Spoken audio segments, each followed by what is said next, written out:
Aboriginal people have a strong connection to nature and earth and believe the identity we have with the land is sacred as stated by Ungama. Maths and science are subjects we learn growing up. They are a foundation to majority of the things we do in life. But growing up, there were times when we didn't enjoy sitting there being told 1 plus 1 equals 2, and the area of a circle is pi r squared, or how rain forms through the process of water evaporating from the Earth's surface, going through condensation, sublimation, precipitation, and collection. It was interesting, yes, but also very factual. This is where play comes in, and which is a new concept for me as I didn't grow up with that form of learning back in my country.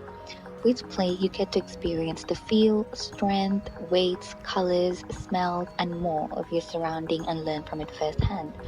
According to Miller, Dakota, and White, 2013, engaging in play helps foster children's IQ and EQ. And I believe it does that for adults as well, as it gives us a pause in our busy daily lives to bring out our creative side.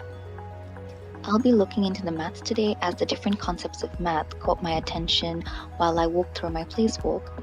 As stated on Scholastic, free play creates a rich foundation to build up on mathematics along with the everyday experiences. Going through my place walk was a much needed experience as I walked down the footpath and through the grass I began to notice shapes. This was the first concept of maths that caught my eye. I realized shapes were everywhere. There were circles, squares, straight lines, curved lines, broken lines, and more. In this video, you can see me picking up small seeds, circular ones, that had fallen off a tree. The seeds were mostly of the same size, and there were small pieces of bark that were different sizes, little twigs, and rocks that were irregular shapes as well. Not only did I notice that different shapes, I also noticed different weights, as the seeds were much lighter than the barks, which in turn were lighter than the rocks. Elskind, 1999, was quoted to describe children as active learners who learn math concepts by pursuing their own interests. This is due to the children being curious about their environment and experimenting and learning on their own as they explore. I felt the inner child in me come out during this walk as I too started playing with the things that I found on the ground as I bent down to look. I was fascinated by the cracks on the cement footpath, showing the earth underneath bursting to come through, and I kept walking and watching the shapes of the lines on the ground with fascination through the nature walk. It showed me how there was a force underneath of the earth that was just pushing through the cement.